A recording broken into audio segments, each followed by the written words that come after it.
Welcome to Boxing Fans Talk TV. I'm your host, TDT. You can refer to me as Miss T. As y'all see the thumbnail, the big guy is back. But let's turn to.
Welcome back. Welcome to Boxing Fans Talk TV. I'm your host, TDT. Well, let's get into it. We had some fights this weekend, and y'all saw the thumbnail. The big guy is back. But first, I'd like to start off like I start off every show with the water check.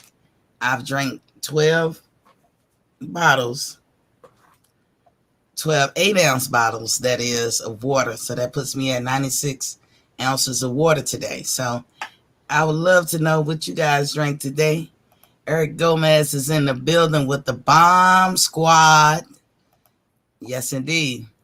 So before we start off, I want to check a few things, and I can only check it when I'm live. Y'all let me know if you can hear this. Just let me know. Give me a thumbs up or press the 1. Jamming on the 1. Tell me if y'all can hear it. Let me put this banner up. This don't belong to me, y'all. This don't belong to me. I do not own the rights of this song. Ink, ink.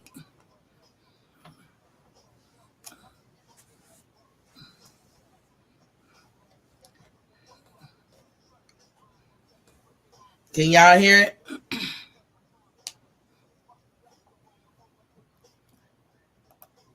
Let me know if you can hear it. I do not own the rights to this song. Let me know if you hear it.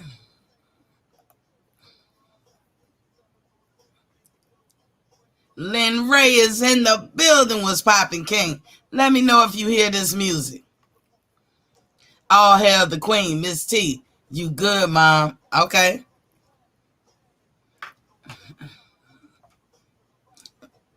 I think you better recognize. Think you better recognize.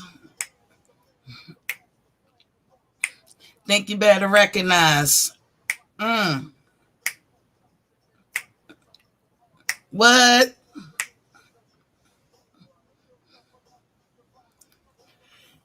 Ooh. I never had to pull the trigger. This is my shit right here. Making hits. Not everything's legitimate. Mm.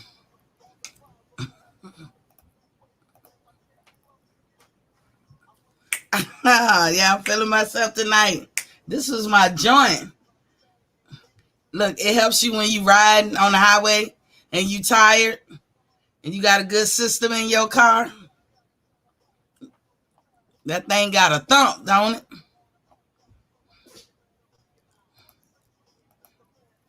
This is not my song. I do not own the rights to this song. This is Sam Sneed.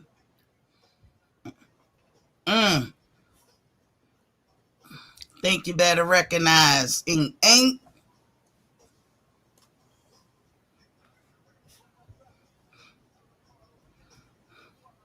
Whoever's in the vicinity. To all my niggas. Fuck what you heard. Recognize what you be singing. Fuck a nine.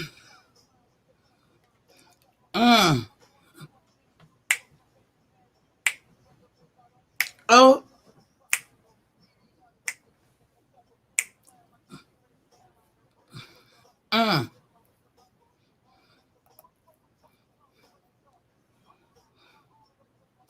That's my joint.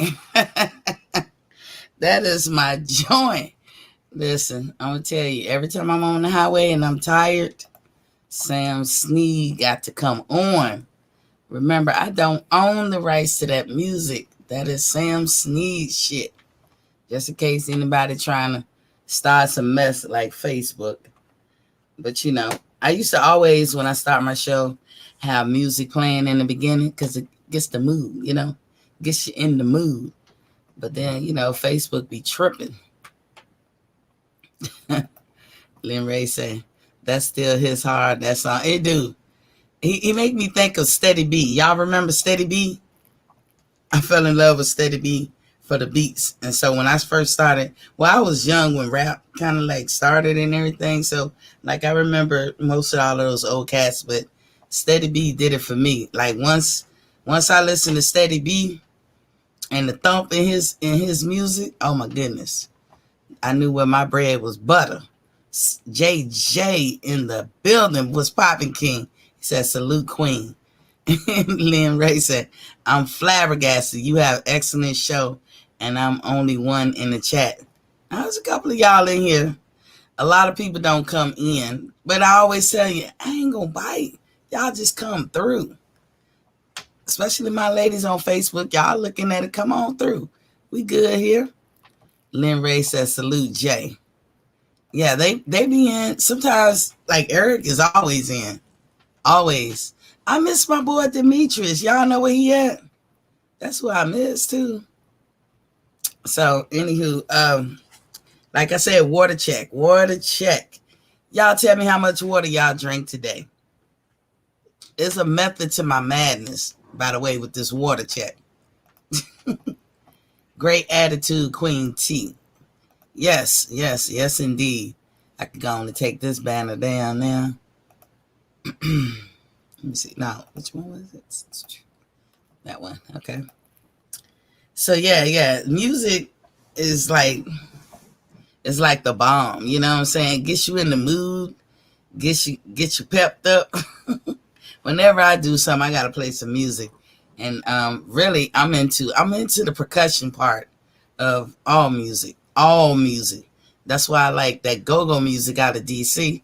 Plus, it don't hurt that I'm from Virginia. I would like go-go. Right? JJ says, salute, Lynn Ray. So, let's get into it. So, my thumbnail said the big guy is back. Y'all know who he is. Luis Ortiz. King Kong, a.k.a. King Kong. Lynn Ray, what you drinking on? At least 64 ounces. Half a gallon. I hear you, King. That water be hitting. Remember, y'all, if you don't drink no water during the day, which is bad, but if the 2 times that you must drink it, and I mean, like this got to become y'all daily routine. Right before you lay it down to go to sleep, to help, move things along, because there's a lot going on when you sleep. And right when you wake up in the morning to get the engine going, to flush some stuff out. So those are the times that you should drink water. You know what I'm saying? Those are the most important times. Sorry. I had to turn my phone off, otherwise this thing will be beeping throughout. So hold on, let me check. Let me check my Facebookers. Let me see. I see you guys. But I'm not going to open it up, because then it'll, be two sounds going on at the same time. But anywho, you had at least 1 liter. That's good. That's a start. And a lot of people think, well, I don't drink a lot of water. Look, any water will help. So like if you can only do 32 ounces, start there. But every day that you drink water, try to increase it by an ounce or something. A gain is a gain. If you drank 32 ounces a day, but you wasn't drinking but 16 last week, you just did a gain. That's an improvement. It becomes easier that I keep water constantly on my person. Yeah. I could drink it room temperature. I could drink it cold. I prefer cold, because your body has to exert energy just to warm it back down. Those are gains. Those are calories, y'all, no matter how small they are. That's a gain. You say you do the alkaline 9.5 pH. Just give me regular old spring water. Regular old spring water. Once I lived overseas, I can't go back to drinking tap water. It's hard. I'll do it. I'll cook with it. But it's hard. I always drink spring water. And I hope it really is coming from a spring. Plus, we got a natural spring water. How lucky for me, down the street. All I got to do is just get me some big jugs or containers, because I put it in the back of my car and, have it here at the house. But I want one of those things you can put the water on the thing in the cooler and plug it up. I want to get one of those. And when I tell you that spring water down the street, I know it's clean. I've tested it. I've we go down there and get some every now and then, but I've had it tested. Because there's people that, peruse neighborhoods that want to hook you up with the salt water thing. And I've been thinking about doing that to my house. But when they come, and they come all the time. So I'm like, hey, test this water. And they tested, and they was like, it's about as pure as I don't know what. So I go down there and grab water every now and then. But I'm going to tell you, it comes out cold. It comes out cold. I was like, how about that? That is, woo. And I remember growing up, I knew where to go to get the spring water straight out the ground. But now you go to those places and some of them be contaminated. That's just so messed up. The good thing about this earth is resilient, and eventually it'll dilute. It'll eventually come back to something safe and pure to drink. But how dare we mess up the land? You know what I'm saying? That's all we got. Yes, water constitutes 6% of your body composition. Water is key, most definitely. What's the difference between spring and alkaline? Spring is natural. It's made from the ground. I mean, I don't know who making it in the ground, you know what I'm saying? But I'm assuming rocks and stuff, but it's made, naturally. Alkaline, you have to do something to make it more alkaline. Whether that something was naturally done. I mean, it still have to, something have to be done, Alkaline is cool, but you want to be neutral. You want to, when you talk a pH balance, you want to be at a neutral state. You know what I'm saying? You want to be around 7 or 7.35. That's where you want to be with everything. If you're real acidic and you went to 8 alkaline, whether you taking that in by food or water, I guess you kind of like balancing yourself out. But, just as a routine or a habit, you want to stay in the neutral zone, 7 to 7.35. That's where you want to be. And, God make it better than anything we could ever do. And I'm a Christian, y'all, so excuse me if I say those type things, but, excuse me for y'all's sake, not for my sake. I ain't embarrassed, because that's how I talk. Um, Lynn Ray say, wow, that sounds awesome, but my preference is room temperature water. Yeah, my kids do that too. I do. I can drink it room temperature. Water is water. If it's spring and it's good water, it's gonna be good. But I prefer cold. That's what I assume. Yeah. So, and actually, you'll find the tap water, depending on if we got a Flint situation. I ain't talking about, and that's the problem. The shit that's going on with Flint, they haven't fixed that shit yet that I heard. Or, they got little remedies and all that, but you have to be careful when you're hooking up to these pipes. Some of this infrastructure around America is old as hell. It's old, it's older than your parents, you know what I'm saying? And they don't want to upgrade and all this stuff. And so when you switching pipes, you have to worry about that, the settlements in the pipes. That's why, another reason why, like, I always make correlations, but you shouldn't let your gas tank get really, really low. For females, you definitely shouldn't. I don't let my gas tank get less than a quarter of a tank. I need options. I don't need to be stranded out there for nothing, assuming that, I'm going to make it to a gas place or whatever. So when I get to a quarter of a tank, I always fill up. But why you don't want to go down to the bottom is because, you cannot prevent settlements to peel off of piping or tubes and stuff. Like, the gas is sitting in the gas can. That material is eventually going to peel off, and they'll fall to the bottom and settle. But when you have to put new gas in and you shaking things up, I mean, that stuff can rise and go right through your lead wires or bleed wires, and boom, right into the engine, and then you're fucked. So, when it comes to switching pipes, and that's what they did in Flint, switch the pipes or, to something else, and that's why they got contaminated. Thing about lead poisoning, you can't get rid of it. From what I hear, you can't get rid of it. And that's unfortunate, because some of these kids who would have been born healthy and normal around that time, they're not. Or, some people is not going to have a long life as they could have because of some foolishness the government wanted to be into. He went to court, by the way. They don't speak on it, but I don't know what's happening. I need to look him up to see whatever happened to him, because he did go to court. He should go to court for murder and attempted murder. Talking about the governor, how you suspend democracy, and then this whole country let it happen, but they was powerless to let it happen. This is why it's important for you to pick your leaders from the bottom up.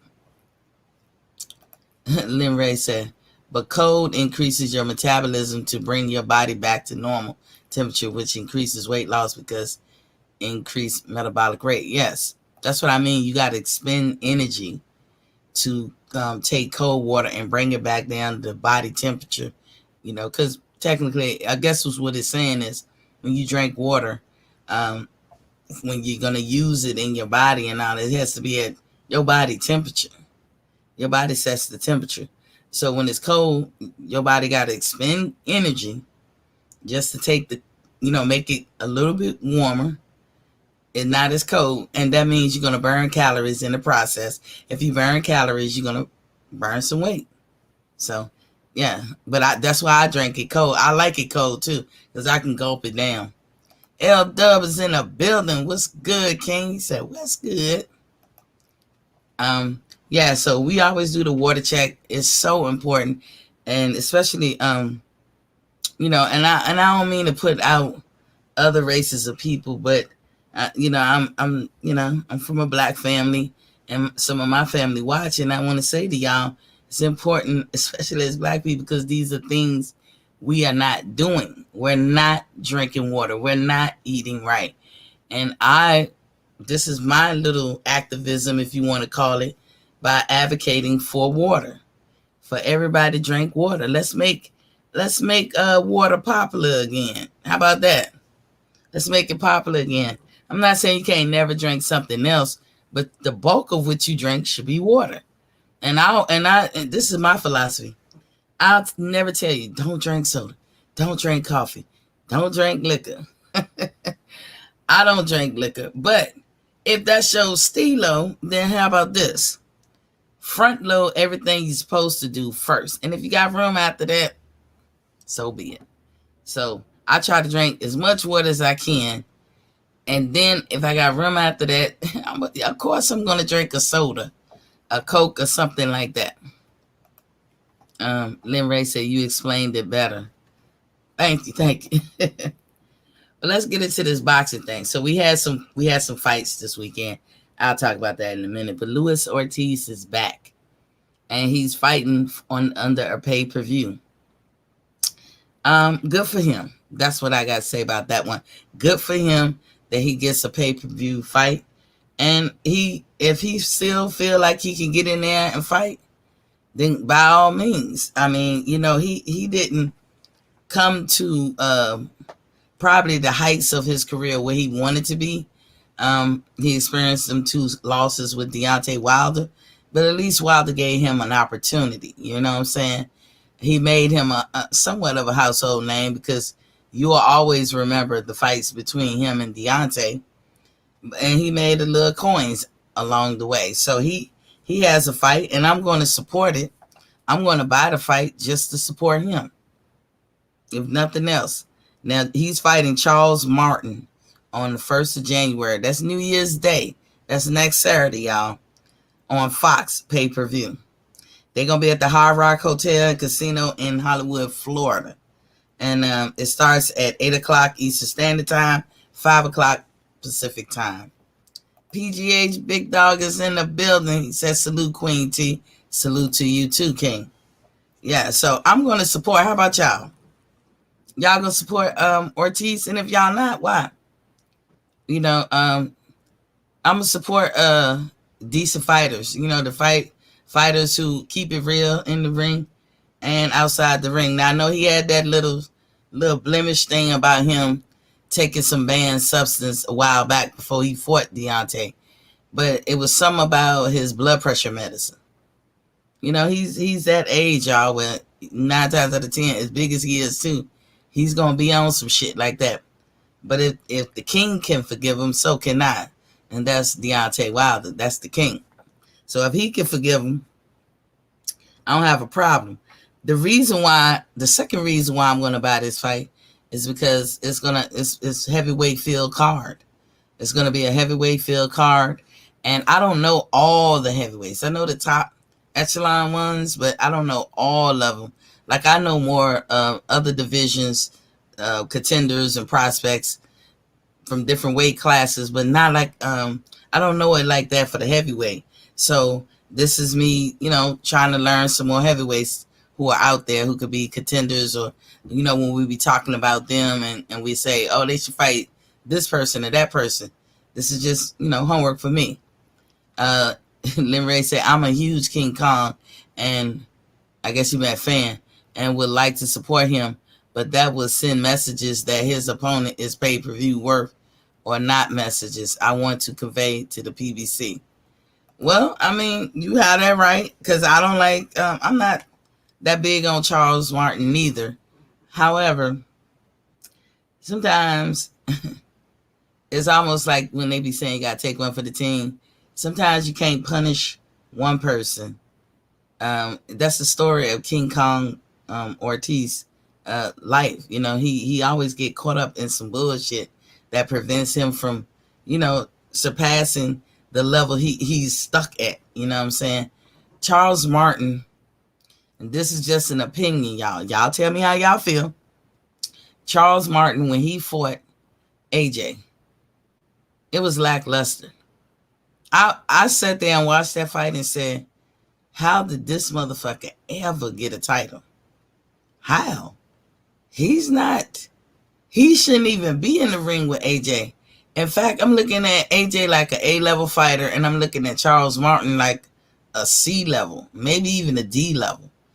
And then, shortly after that, with no fanfare, you see Charles Martin in some other fights. And I was like, whoa, he looked way better than he did in AJ fight. So y'all already know what I'm thinking. Was he paid off? Did he act the fool? Did he fall on the sword on purpose? This is the things that I'm thinking. I can't get that image out my head. How I see Charles Martin. I really do believe that went down. And so for that, I have no proof of it. I'm not saying it's concrete. I'm saying this is what I think from what I saw. I don't know how you improved that much more as a fighter than with the performance you put on with AJ. And I cannot say that you went all out, like you went balls to walls when you fought AJ. And so for that, yeah, I am kind of suspect of Martin. But you got other fighters on this card too. And who are they? They like Sanchez versus Negron. Jonathan Rice, I've heard of him. I might have even saw him versus Michael Coffey. Gerald Washington, versus Ali Aaron Demirizin, So I'm just to support some other heavyweights. I'm going to go ahead and check it out. It's only $39. I know, and I understand. Trust me, I understand when people saying I can't get with that, because of the message, like you were just saying, Lynn Ray. But sometimes, if me taking a stand is gonna hurt somebody else that I don't think should be hurt, then I go ahead and just capitulate. 503 Lion is in the building. Was Poppy King? He says salute Queen. Then Lynn Ray said, PBC is dropping the ball on the big. It's following the NFL. It should have been aired free on Fox. Should have been aired free on Fox. The NFL fan base, that wouldn't change channels. Opportunity to build fan base of fighters. That I can agree. I can see your point with that too. Like they could have been like the whole time, stick around. We're gonna have boxing. Heavyweight boxing after this program ends. I can see them saying that throughout the whole football game. And yeah, they should have, or maybe, just maybe, what's his name? Ortiz is taking a note from the page of a lot of y'all books who was saying bet on yourself, because I don't know, who is promoting this? Who is sponsoring this? Who is putting this thing together? So, I know it's going to be on Fox, but is the money coming back to, King Kong? Is it coming back to Ortiz? If so, that's a nice piece of change if he's able to make it. But, he is, Ortiz is a pay-per-view worthy person, especially depending on who his partner is. But right now, the top dog is Deontay Wilder. That's the top dog in heavyweights. AJ can be up there because he held 3 titles. Usyk got the titles now. The rest of the guys, you're following them because you're following the belt. But it has to get to a point where we have more than like an abundance of top dog heavyweights, because the heavyweight division need to come back strong and be the go-to or the face of boxing. It should. It always should be like that. It always was like that. I'm not mad that other divisions get shine, but let's bring them heavyweights back. And this title, this bout is for the IBF title eliminator, so that's important. I know it was suggested that Deontay fight to be the top dog in the IBF, because that way, whoever got those 3 belts, they got to face him. There was other little choices that Deontay could make where he has to be the go-to person, whether it's Tyson, Usyk, or AJ, who had those 3 belts. And that's the positioning we would all love to see Deontay in, but it's going to be up to him, And so, like I said, I do hear y'all when y'all talking about Charles Martin, because I kind of feel it too. But I'm not gonna hurt King Kong. If I bought the Canelo fight, then I'm gonna go ahead and buy this fight. Let me turn the phone lines on and then put this in here. Y'all tell me what y'all think. What y'all thinking about as far as Lynn let his feelings be known about what he think about buying that fight and the message he trying to send. I'm not mad at that. But I would be very interested to know what the rest of you guys feeling. Is $39.99 too much to ask for them, even for Luis Ortiz? I'm sitting up here turning the phone lines on. Hold on. They are on, y'all. They are on. So you guys could call. You know the drill. You guys could call in. Yeah, it's up. You guys can call in if you want. The number's right there, 706-804-4449. That's 706-804-4449. Y'all can hook that up. It was an opportunity for him to build a fan base for free, then tax him next time for pay-per-view. Now that you have expanded a fan base, the boxing fans aren't idiots. They won't purchase this. They probably won't. And like I said, I totally get it. I'm just doing it to support King Kong. It's the main reason why I'm going to do it. And the second reason is a card full of heavyweights. So because I'm not that familiar with all the heavyweights, and I want to be. So as many as I can see, I want to check them out. 88 Sports Talk is in the building. What's popping, King? Hey, Queen, what's up? Lynn Ray say his saving salvation might be constant promotions. They're running on Fox. Interested to see this shit. Well, I wish the best for King Kong. I mean, he seemed like a stand-up guy, family guy. I mean, you don't hear much about him.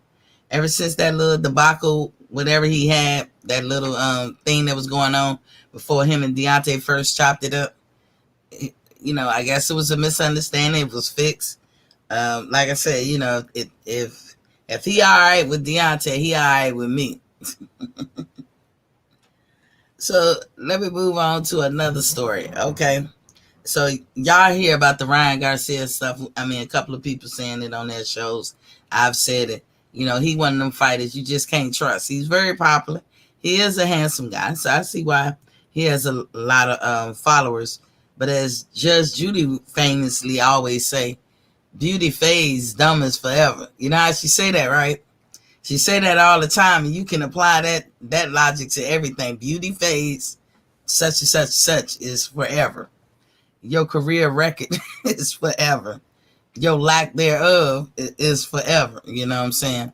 So Ryan is out there, he has this habit of building up his popularity off another man's name. How do y'all feel about that? I feel disgusted. What do y'all think? He said, no, interested to see the pay-per-view numbers, not shit. No, interested to see the pay-per-view numbers, not itch. He's a clout chaser, period. Yeah, that's what he is. He's definitely that. But do y'all think, what is it that can be done? We talking about men here. I'm not a man. So I'm asking men, how do y'all stop that? What do y'all do collectively to stop that? Because it don't just happen on high levels where there's money afoot. This stuff can happen on low levels. What do y'all do as men to stop other men from building their reputation off of you? And it's so sickness. It's disgusting is what it is. But, that's something that you guys, that's one of them issues or problems that you guys going to have to figure out. It's got to be something that y'all can say or do. Or, I could tell you, I'm going to give an example. So no man, and I mean no man that I know, white, black, yellow, or purple, wants to be accused of being a snitch. None of y'all like that shit. None of y'all. And it has bled over into women. We don't like it neither. We ain't on it like y'all on it. But we don't like it neither.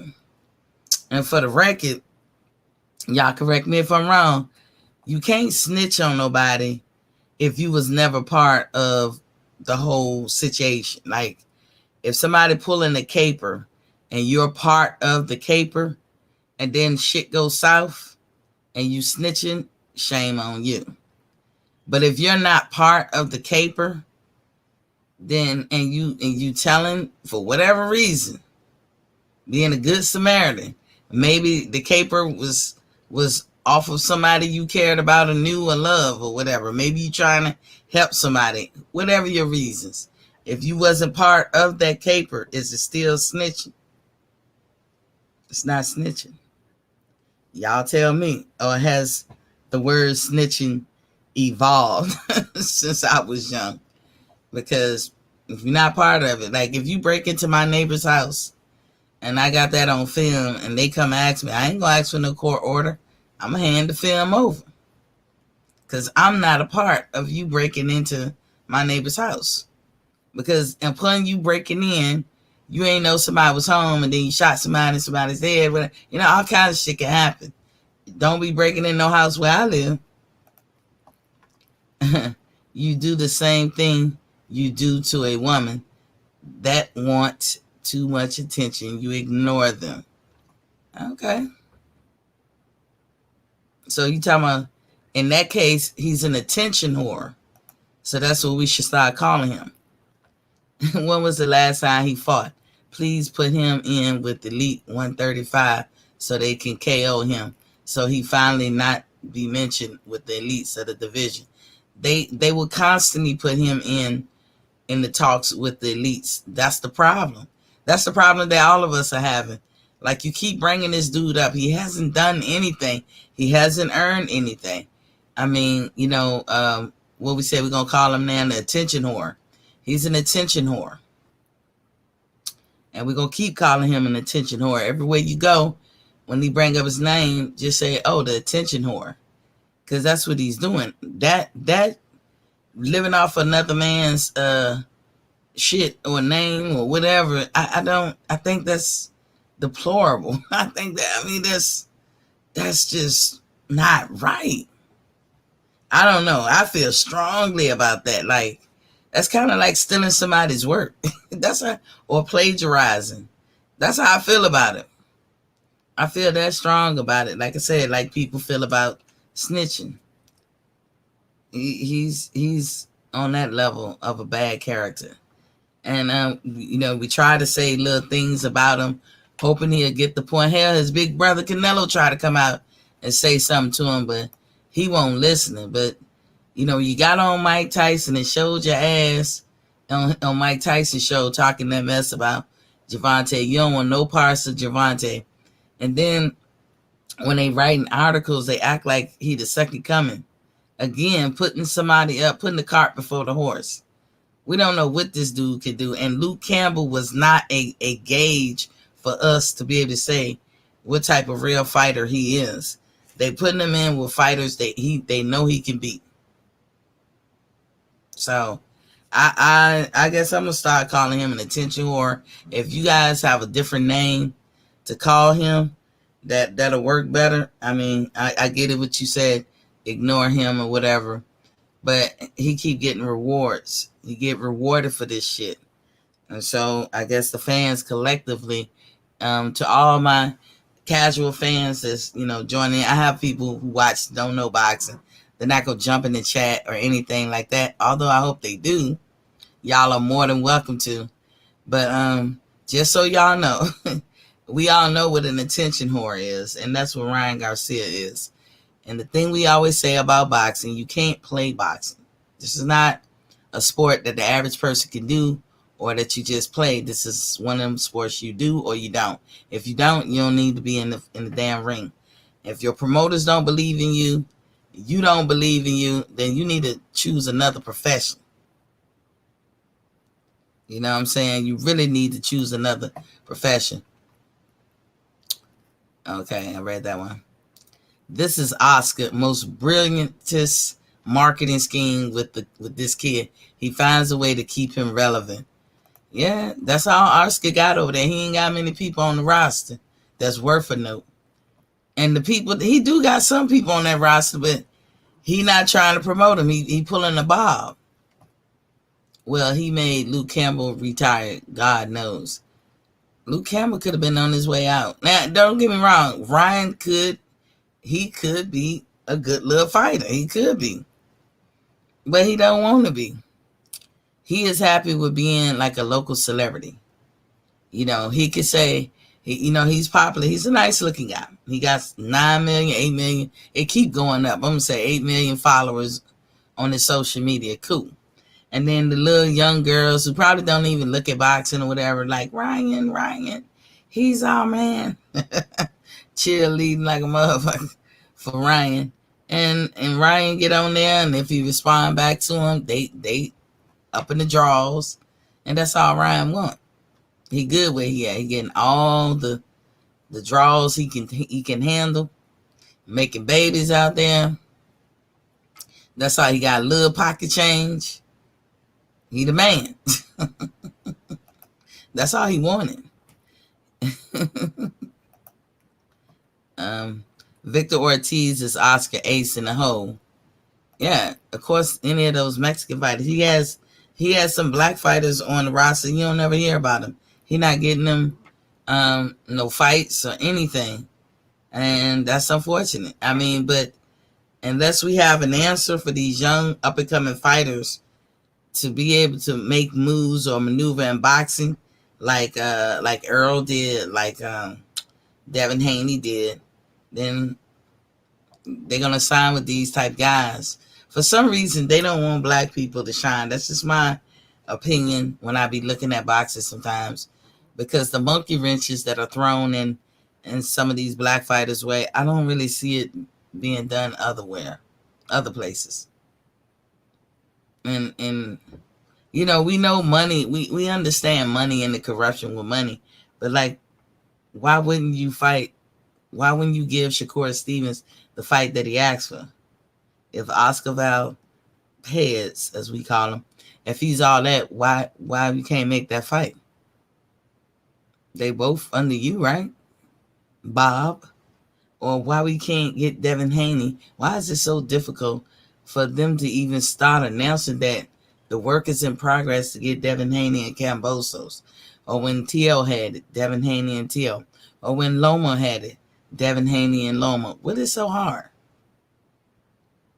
Okay, what is so hard about Canelo not fighting Charlo or Andre? What is so hard? And if you look at it, everybody I'm mentioning is black. This is why I think. So I'm not pulling it out my ass, y'all. I'm not trying to play race card, but I'm just trying to figure out what is so hard if the natural progression of things is to fight this fighter because they're the number one contender or because they hold a belt or because as a fighter, you should be wanting to be a champion, unified and undisputed. And to go through and to get to that point, you have to fight certain fighters. Now, if it gets to a black fighter, you just don't want to fight. How come it's not? The fighter doesn't have to do much to avoid that.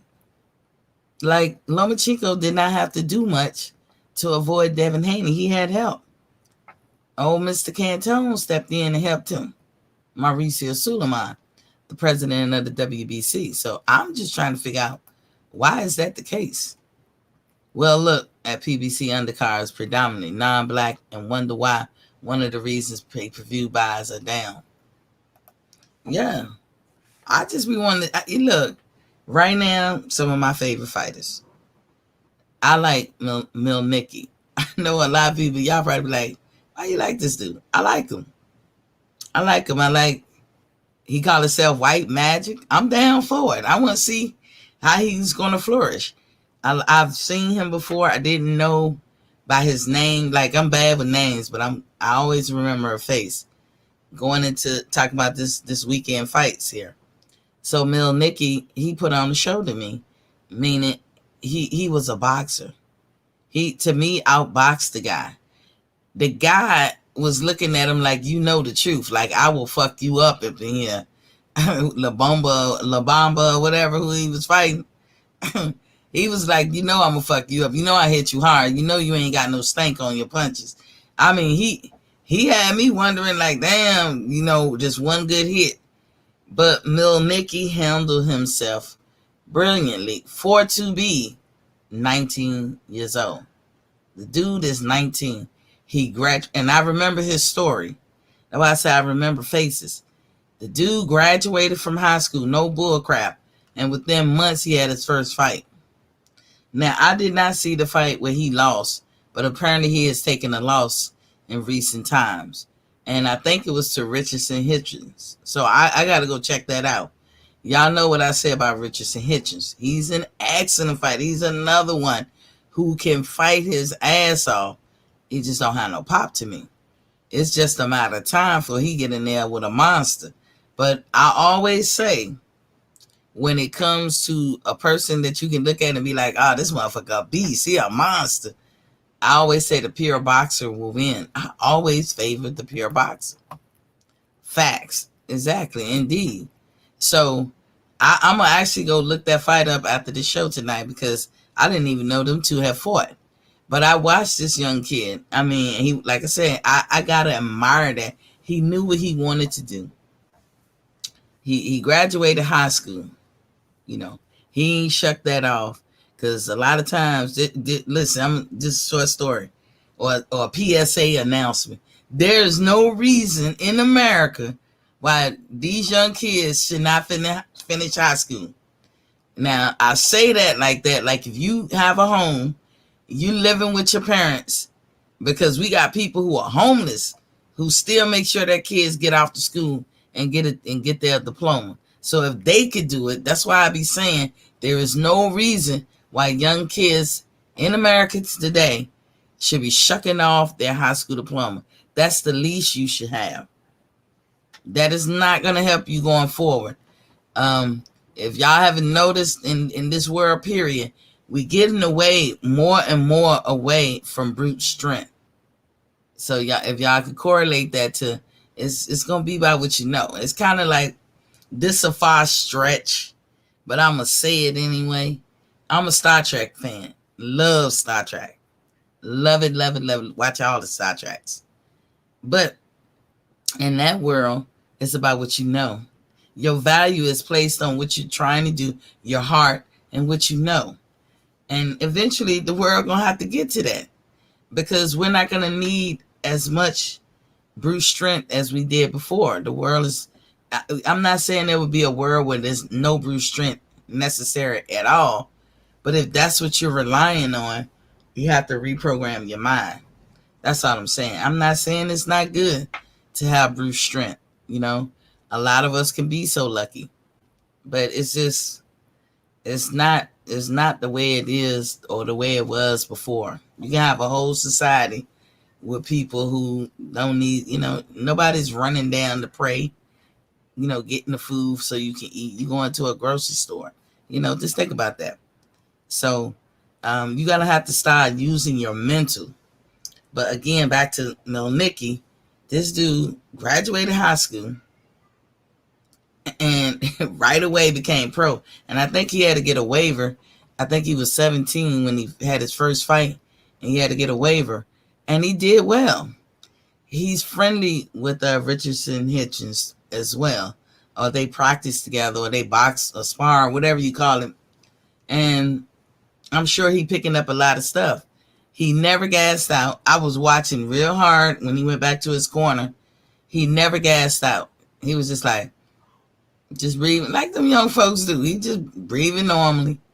And the other guy, red all in the face. I mean, he just outboxed him. And then it became too much, because he's hitting him, but he's not getting hit. That's what's endearing me to him. He's understanding the sweet science. Now, he's only 19, and he's hurting grown ass men, because his opponent was 31 years old. So that tells me when Milnicki get about 24, 25, look out. Now, he's a welterweight. Huge Star Trek fan. Original's my fave. Admires Spock's intelligent and calmness under any adversity. Spock salute. There you go. I like the original too. Ain't nobody like James T. Kirk. And the T stands for Tiberius, right? Ain't nobody like Kirk. But I like the new ones with the guy Chris Pine and Joey Zaldana. I wasn't too much sold on the new Spock that they got, the guy who plays him, and not because he's gay, because in real life that guy is gay. In the original Star Trek, Captain Sulu, well, I call him Captain Sulu because in the end, he was a captain. But Mr. Sulu, it was a gay guy too in real life, so nobody knew that, or maybe they did and it didn't matter. But I wasn't too sold on the new Spock. He plays it well, but it just wasn't giving me Leonard Nimoy. You know what I'm saying? The original player of Spock. Wow, to be that age, 19 years old, and fight like that. Yeah, only 19. You feel me? So the dude, I feel like they shouldn't rush him.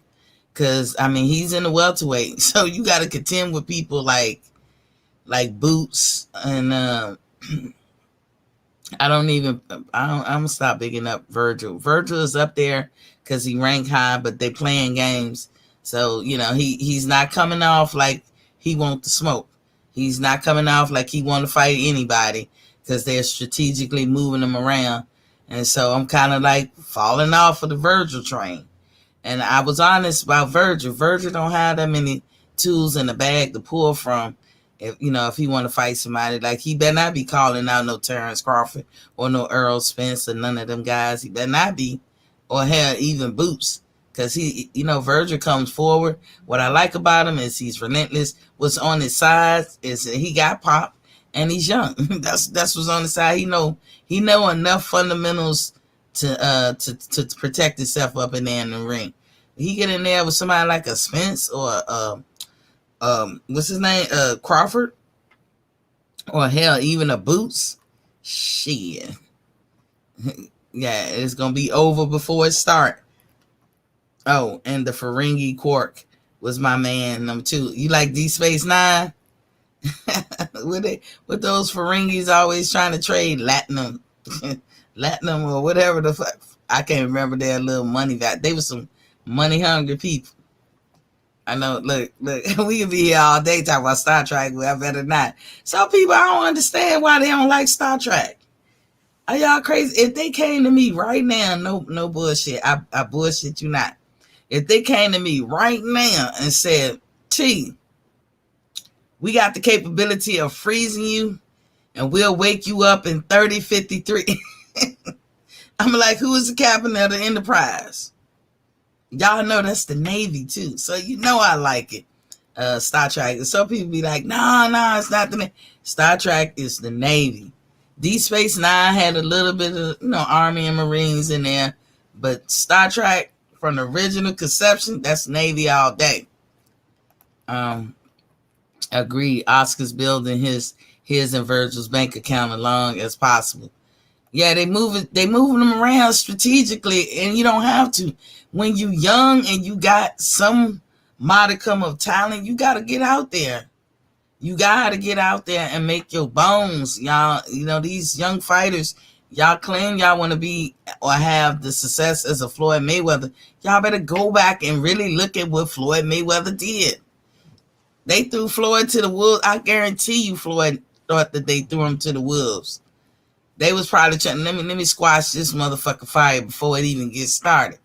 But Floyd knew that. He knew what he had to do. Go look at how often Floyd fought.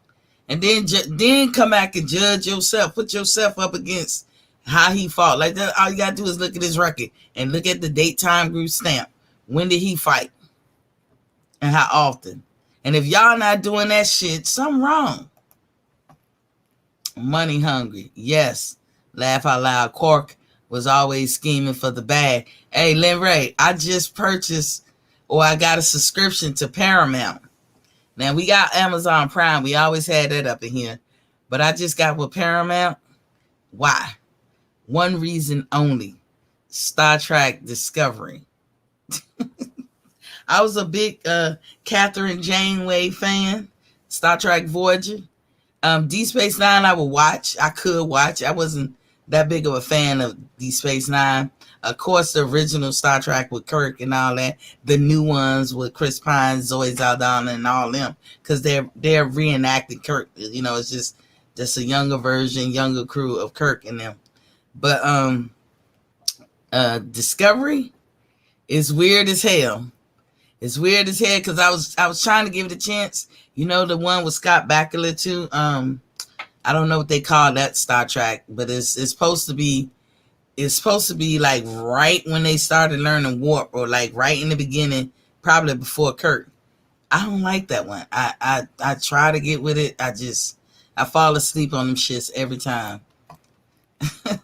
Nowadays, fighters are moved to enhance their financial wealth first, not about glory anymore. But honestly, don't blame them. I gotta blame them. I gotta blame them. Otherwise, we're gonna have a bunch of Ryan Garcias. Think about it. Some people, some people can handle the fame and fortune. Some people can't.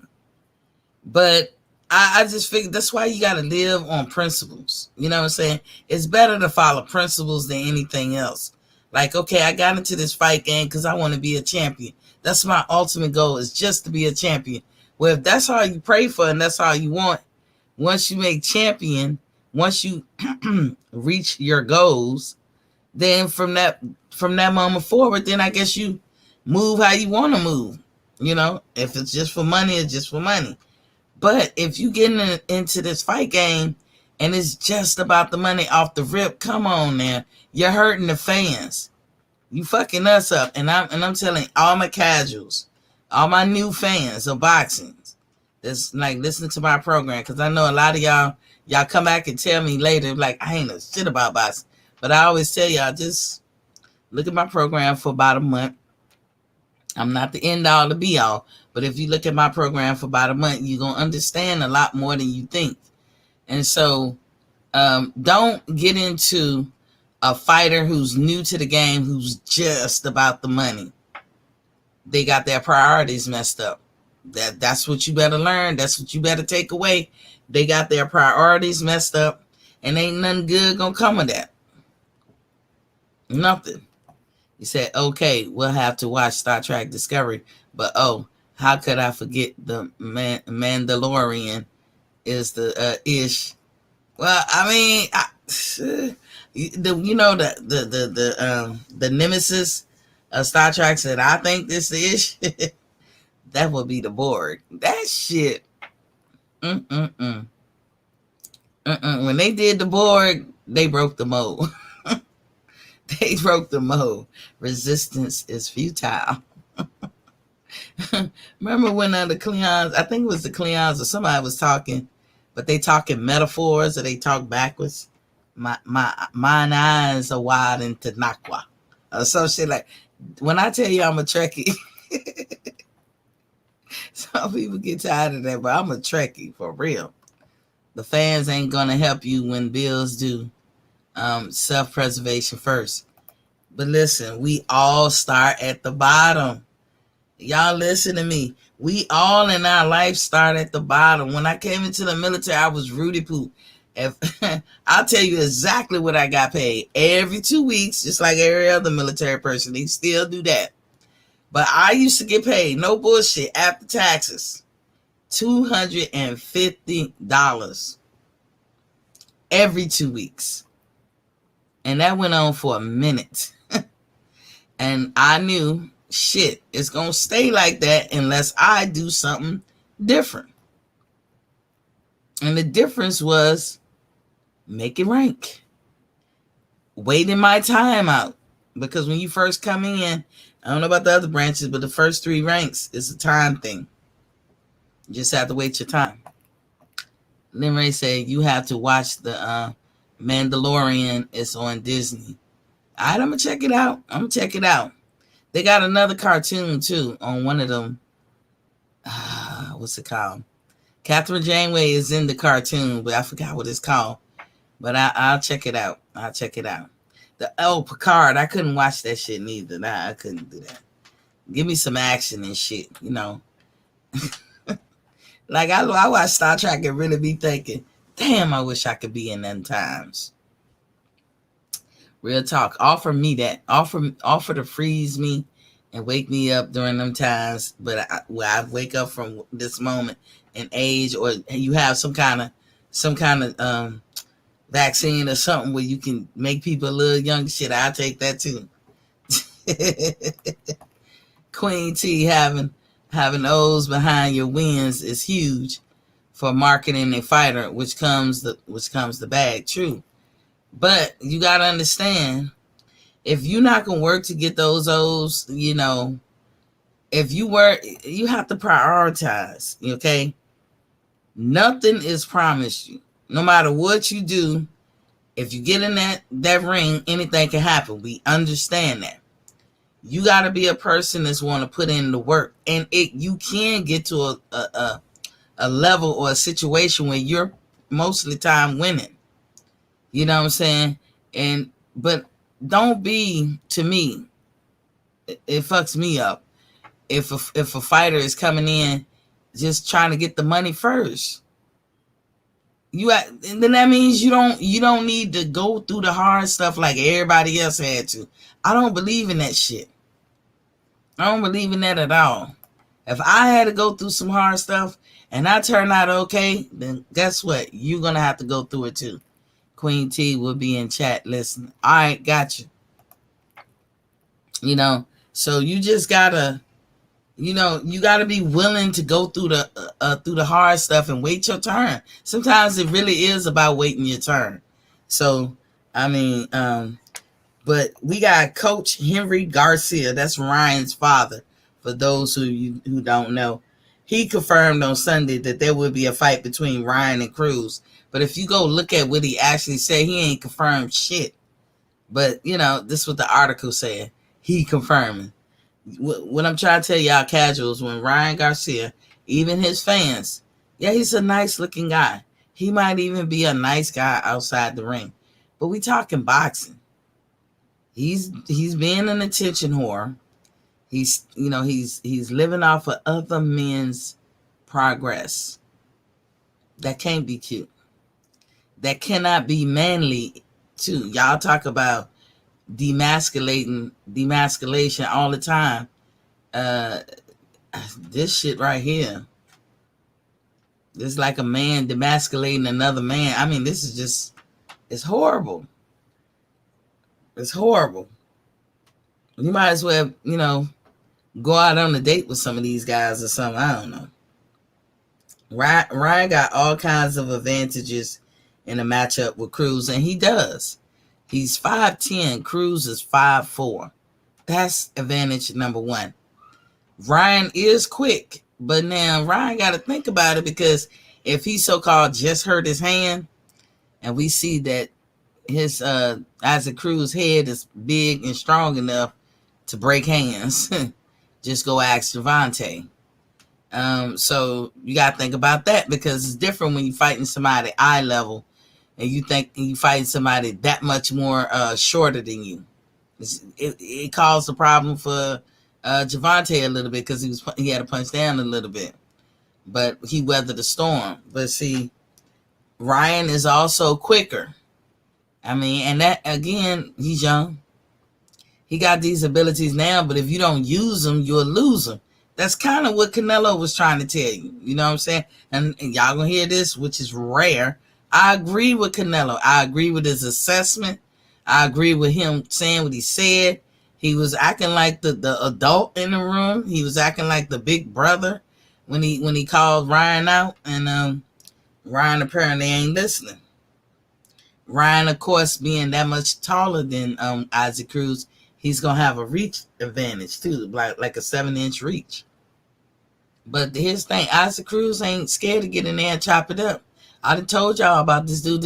He is becoming my favorite fighter, Isaac Cruz, and he ain't black. Just so in case y'all checking.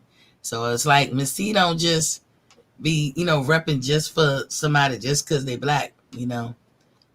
I do call out the inconsistencies or injustice when it comes to black people, because an injustice to another black person is an injustice to me. If the reasoning for the injustice is because of the color of their skin, that's hurting me. So of course, self-preservation, I'm going to call it out. But when it comes to these fighters, I'm a fan of boxing, period. I really don't care what color you are. I really don't. If you decent like I like Milnicki, he's white as snow. He's calling himself White Magic. I'm down for it. I'm down for it. He's not a big name yet. He will be one day. He only 19. And I think he's remarkable for to be 19. I'm anxious to see how well his career grows. But I'm down for it. He got me as a fan. We'll see. We'll see how long. We'll see how he progresses. We'll see how he act in these boxing streets. So hopefully he got a good crew people around him to keep his head on the swivel and keep his mind right and focused. Hopefully he don't get caught up into the BS out here, like Ryan did. And I used to didn't feel this way about Ryan. I actually liked him at first, but see all this BS. And I guess for me, the worst thing you could do is ride off of somebody else's progress, because the Garcia is saying, wait till he fight Cruz. Wait, y'all gonna see why we said he's a C-level fighter, and y'all gonna be able to tell how Ryan handles him. He'll be able to show y'all how much better than Devontae Davis that Ryan is. And I'm like scratching my head like, huh? What planet are they from? The best way to show if you better than Gervonta Davis is to get in the ring with him, like you claim you wanted to, but you just was using another black man's name just to spruce up your bravado, your career, or bang your chest. That was some bravado shit. I don't know. It's just disgusting. You know what I'm saying? We could show how much better we are than Gervonta. Get in the ring with him. Isn't that the easiest way? Are we crazy? Why don't y'all just face each other? Oscar, that's money. If it's all about the money, don't be telling me this. If it ain't about the money, then put them in there. It's about the money. You can make money fighting Gervonta Davis. Yes. Both of them will get a great payday. Yes. Show us on the actual person. Stop trying to go get his leftovers or go fight somebody before he get to him. Well, you really just getting his leftovers. And then trying to say, see, I'm the man. No, you're not the man till you fight the man. That's the problem with Ryan Garcia. He's one of them people who, one of those talkers who sell wolf tickets. He's one of those type people, just so y'all know. He sells wolf tickets. That's all he is. Wherever he say things from now on, whenever he say things from now on, we should all say, yeah, I hear you talking. And that's what I'm going to be like, yeah, Ryan, I hear you talking. Because you're not going to do anything. Ryan, if you want to come on my show, you can. I welcome, because I have many questions to ask you. You know what I'm saying? You are moving funny in these streets. People are passionate about this sport, and you taking away the passion with your foolery. I do have a lot of questions for you. I would treat you with respect. I would make sure you get respected there if you were to come on this show. I ain't going to chase you down, but I would really like to know, what's your malfunction? Conjunction, junction. What's your malfunction? I just made up that song. Remember those little like PSA little songs they used to play on kids' Schoolhouse Rock or something? Back in the day when you used to watch a cartoon. Am I the only one? Oh, okay. Well, I was just trying to, somebody probably know that song better than me. I am only a bill, and I'm sitting on Capitol Hill. That type of stuff. So if you want to believe that Ryan Garcia has a fight coming up, my suggestion to you is to wait till Jimmy Lennon Jr. or somebody announce them in the ring, and wait till the bell goes ding ding, and that's when you know that he has a fight with whoever he say he has a fight with. That doesn't help you, Ryan, because nobody can plan for you. Nobody can save for you. And some people have to save up money to go to these fights, because I know for myself, if I'm going to a fight in Vegas, I have to save for that.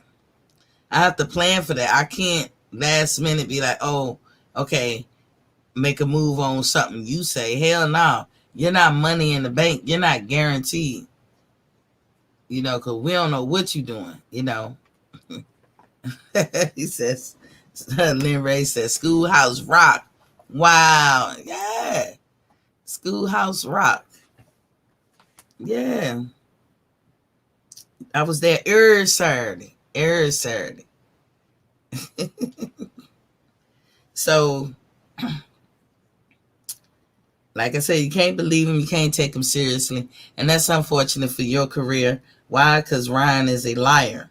That's why you can't take him serious. He's a liar. Go back and pull up the Mike Tyson joint. He said straight up he was fighting Tank. It has not happened. You lied. Tank didn't try to rock your name or anything like that. Tank know he could beat your ass. He didn't have to. You was clout chasing. You was doing all that shit. He will also pull out a fight easy for no reason, because he really don't want to fight you in the first place. If it's somebody that you never heard of, or got a few fights, or probably got more losses than he got wins, but he was a boxer, that's who Ryan is going to fight. He's never going to fight the top 10, or top 5 for that matter, or top 3 fighters in his weight division. He's never going to do that. Now, will he want to fight Kambosos? I believe so, because all of them think Kambosos is easy to win.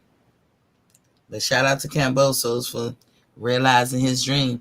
That's what I mean. Kambosos, he ain't the best boxer. He's a great boxer though, but he ain't the best by no means. He not a better boxer than Devin Haney. I don't think he's a better boxer than Tio. But that nigga dared to dream. He dared to dream. He went out there. He put himself in a position where he can realize his dream. He became unified champion just like that.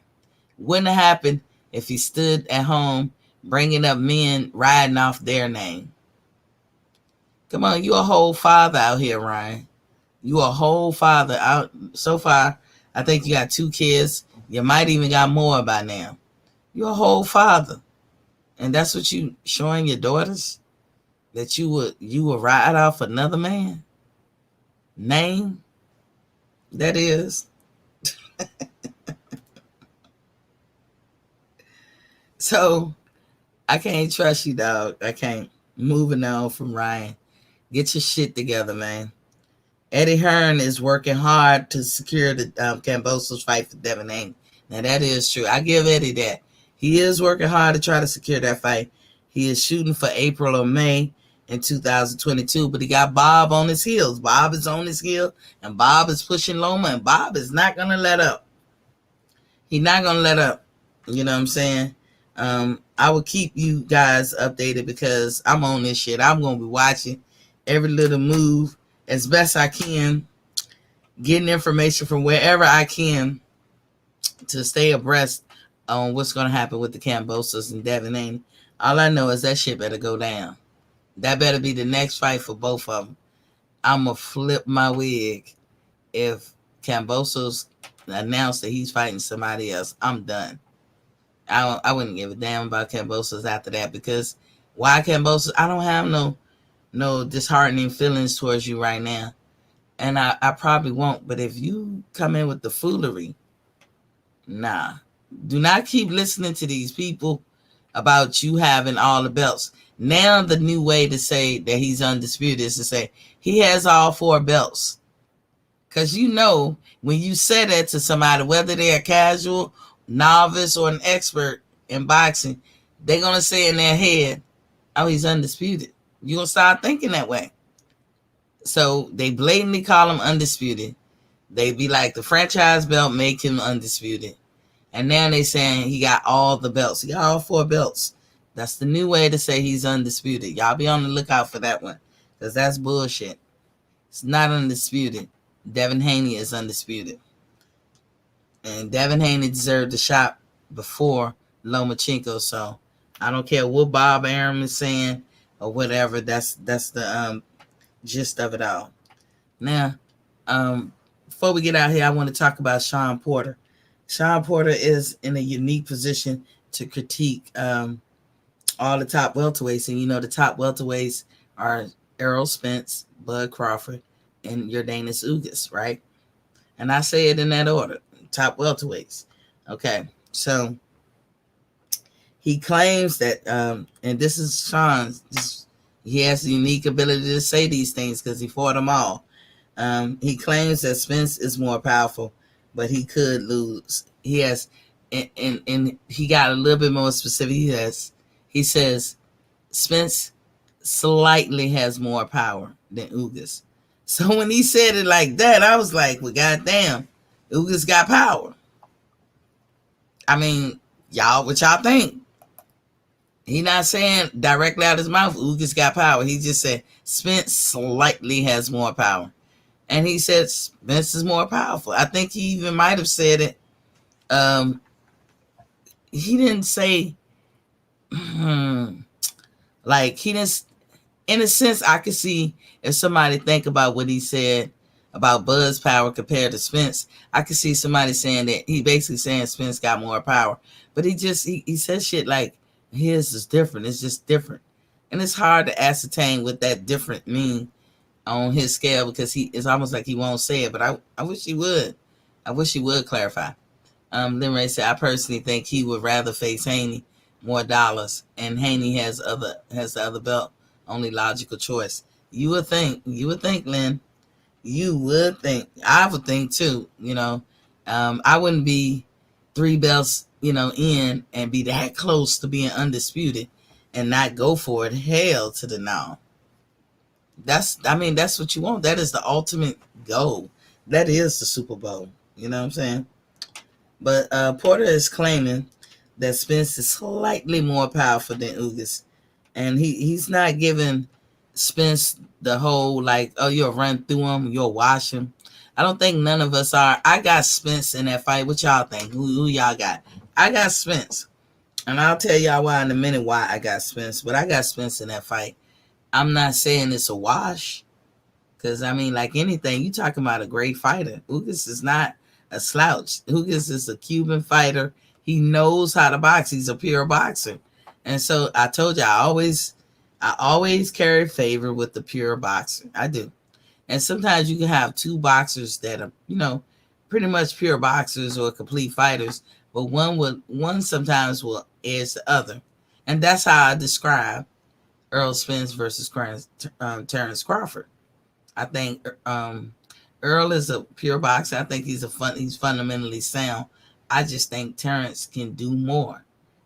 Boxing technique and skills wise, that's the only difference to me between the two. Whether one hits harder than another, I couldn't tell you. And the only people that could tell you this is Sean Porter and motherfucking what's his name, Kell Brook. They're the only people that really could tell you. Then Ray said he always talked disparagingly about Ugas ever since Ugas watched him, in my opinion. So he said, is Porter be hating? Porter can come off like he hates sometimes. I get to you, Lynn. He can. I didn't know if he was still harboring on that, but I thought Ugas won too. I thought, I get into that. Like, there's a reason why Sean fought like he fought. Like, look at all Sean fights and then look how he fought Ugas. There's a reason. Porter felt like Ugas had respectable power. And this is what he's saying. He got respectable power, but it's enough for him to change his regular routine or the way he fights. Like, Sean liked to rush in. But he didn't do that with Ugas. Now, he tried to say, I just wanted to show y'all I can box. I don't believe when fighters be saying that. If Terrence Crawford came up and started being something totally different than what he is, I wouldn't believe it with him either. The thing is, with a fighter like a Terrence Crawford or a fighter like a Mayweather, what can't they do? So it's like you can't even lock them into a norm But when you look at Spence, and you look at Porter, and you look at Kell Brook, they all have their thing about them that's uniquely them, where you can lock them in and say, oh, this is how they normally fight. Can how they normally fight beat this person? How they normally fight beat that person? With people like Boots, Floyd, and I know Floyd retired, but he's the one most of us know. With people like Boots and Floyd and all them, you and Terrence, you really can't lock in on the type of way that they fight. Then Ray said style makes fight. That's why they fight. He said biggest hater. You think Porter is? Damn, Porter. Yeah, but Porter he kind of alludes, y'all. He kind of alludes to the fact that Ugas will become predictable in a fight. Now, from what he said, I try to listen to every little thing that, some people be saying. I try to. And sometimes when I hear shit, I dismiss it. Especially if men are just talking and kicking the bobo and all that shit. I just be like, okay, whatever. They just talk shit. But Sean Warnetier, he can't hold water neither. He's one of them people that can't hold water. Sean gets to yapping because he got to. He likes being a podcast. Apparently, he has talent in that, and he wants to be clear. But like you said, Lynn, it could be his hate getting in the way because he don't want to. Like, he's fresh off that ass whooping with Bud, so it's not like he gonna be trying to give Bud no big props or anything. I think your most honest answer that you was gonna get from a fighter is right after the match. That's probably your most honest answer. But as they got time to settle and reflect, their bravado themselves won't let it go. And so with the Spence, I think that Sean believed with the Spence fight, I think he thinks, or he believes, if it won't for the knockdown, the flash knockdown, because he got knocked down, he got back up. If it won't for that, he thinks that he would have beat Errol Spence. And he's a fighter in there. He's allowed to feel that way. A lot of people don't see it that way. I think it was a close fight. I think even if it won't a knockdown, I still had Errol winning. Just slightly. Just slightly, though. Not a lot. Not like everybody. Like, I hear a lot of people talking and say, oh, he clearly won. He watched him. I didn't see that. But I had him winning. Just slightly, though. And I think the knockdown took it to another level. So he comfortably won after that knockdown, to me. But them fighters, they was giving each other hell. And if you could go back and look at their face. When you say somebody washed somebody, I usually be thinking you ran through them. How you look when you started the fight is how you look when you ended the fight. That's wash. That's washing somebody like you just went through their ass. There was no competition. If you look at the pictures of Errol Spence and Sean Porter at the end of that fight, ain't nobody washing nobody. That was not a wash. Earl had some lumps, swelling, and all kinds of stuff, just much as Sean. I mean, Sean is different, though. Sean Porter hurt is different from other people hurt. The boy could take a punch. And Earl was giving it to his ass. He hated on Thurman, I dress better than you. Hated on Earl, you can't articulate like me. Yeah, he a hater, man. You know what I call that? Sore loser. He's a sore loser. I see your point. He's a sore loser. But, I mean, his tactics or the way he goes about trying to win a fight, it just wasn't cutting it. But he's an excellent fighter. But now that you retired, Sean Porter, you should just go ahead on and say it with your chest. Go ahead and admit to whatever you got to admit. You hold some key piece of intel. You should go on and let that out. Let that intelligence out. What you know about all of these fighters, because you fought all of them. You the one unique person that can say something. Porter picked Spence to win, though. He did pick Spence to win, but one wrinkle. Porter feels that now that Ugas has had the experience of fighting somebody like a Pacquiao, he might be better at understanding the need and his ability to adjust. And maybe that's what he felt like. Ugas.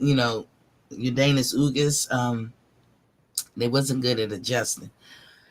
I heard people say that about Cuban fighters before because they so stuck in their ways, they're not good at adjusting, and that's why most of the time a lot of African American fighters, and we talking like even like through Olympics, will beat them because they don't know how to adjust. But they excellent boxers. This is all they do: live, sleep, breathe that shit. And this is how I'm gonna call this fight between Ugas and Spence. I got Spence winning. Not at 95% sure he winning. I don't know what the ratio is be because these are both great boxers. They both are.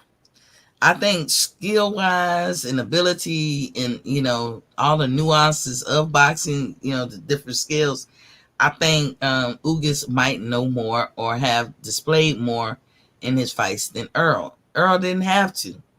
Earl is walking motherfuckers down, knocking motherfuckers out. Earl, we know he can box. We know he can.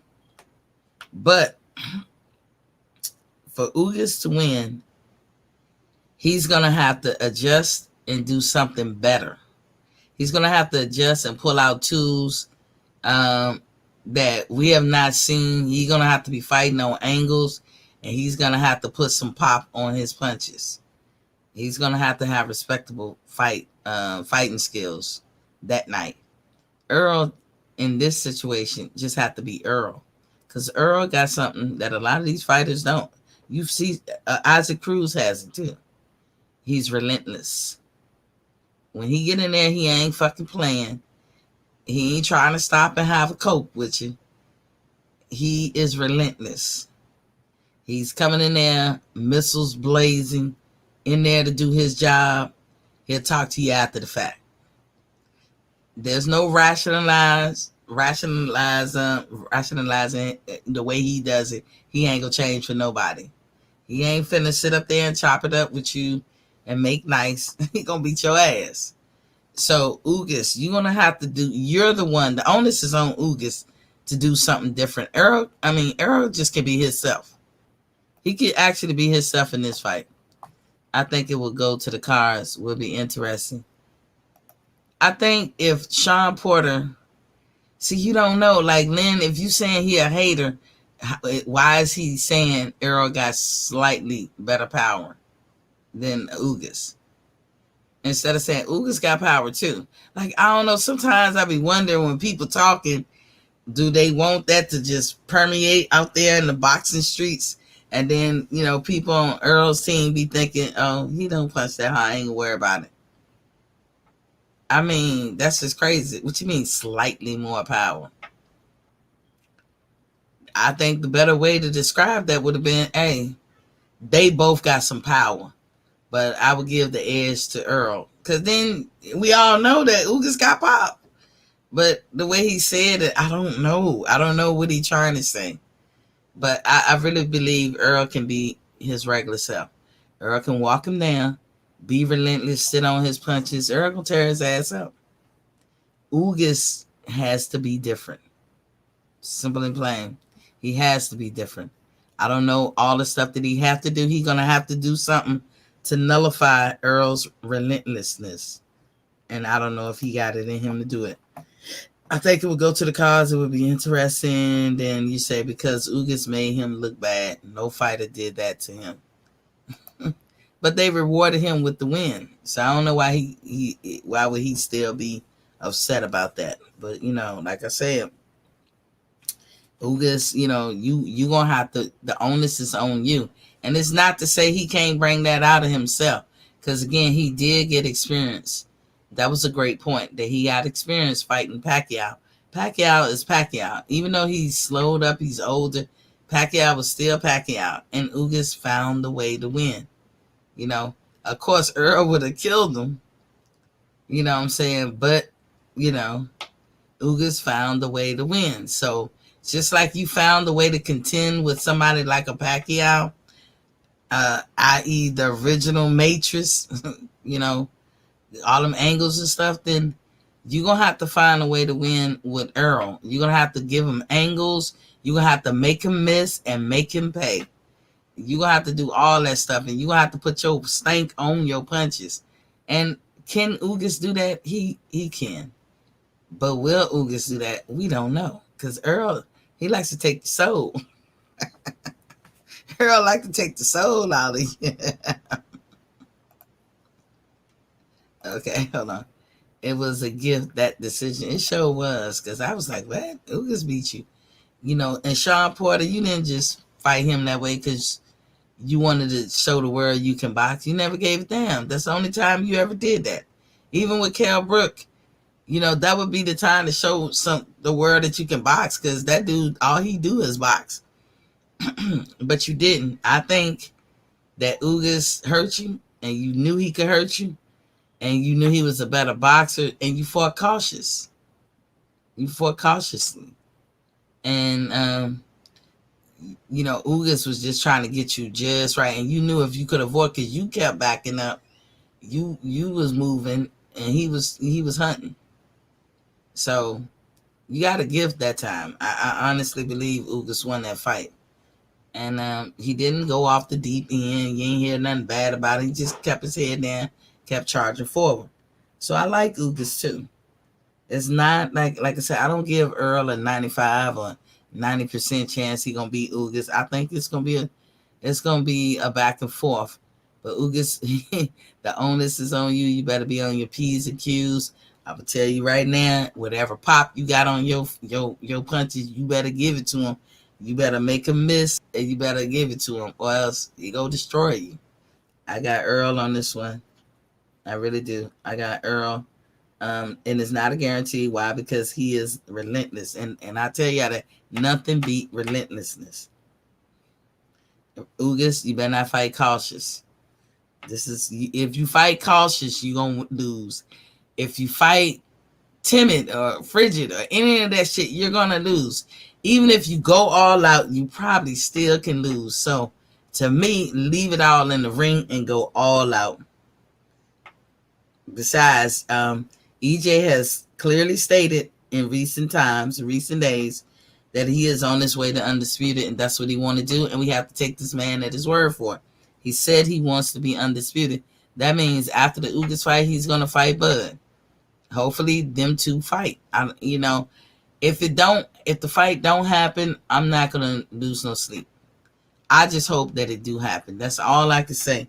But clearly, EJ, as of recent days, has said that is his goal. And I like fighters who want to be undisputed. So shout out to you, EJ.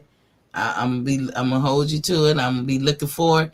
And if y'all get into negotiation, y'all can't come to an agreement over money, I'm not gonna look bad at you or nothing. You still a star in my book, and Bud too. You still a star in my book, because until I can see from either one of y'all that y'all scared of each other, or y'all like punking out and shit, which I never see.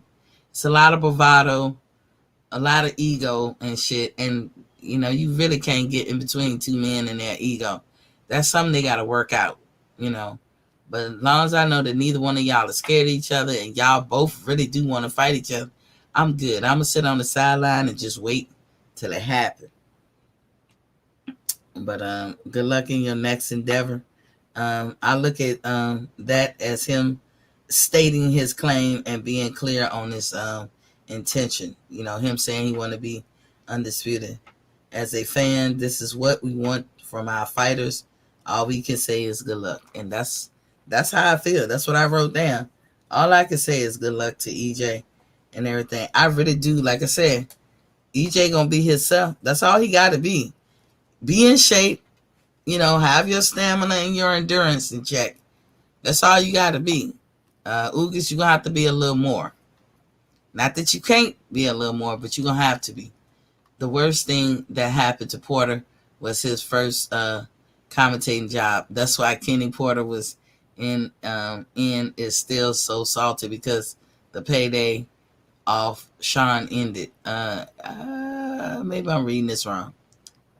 That's why Kenny Porter is still so salty, because the payday off Sean ended. That's why he threw the towel in. Ooh. Well, that's not cool neither. I'm Audi Queen. Salute, chat. Thanks for dropping in. I'm Audi too. I'm about to be Audi 5000. So thank y'all for dropping in. Hope to see y'all. Remember, Monday through Friday, 7:30. I'll start. I shoot for an hour and a half, or something like that. But thanks for joining me. We looking forward to these fights. Milnicki came on. It wasn't pay-per-view, so it was. Was it Fox or something? Either way, I know my TV taped it, so you can go back and watch it. It has some interesting people on the card. I will be following White Magic. That's what he called himself, so I'm going to call him that. White Magic, I'll be following him. And good luck to him. And thanks, guys, for tuning in. I'll see y'all tomorrow. And remember, when you know better, you do better, right? And here's to knowing better. Peace.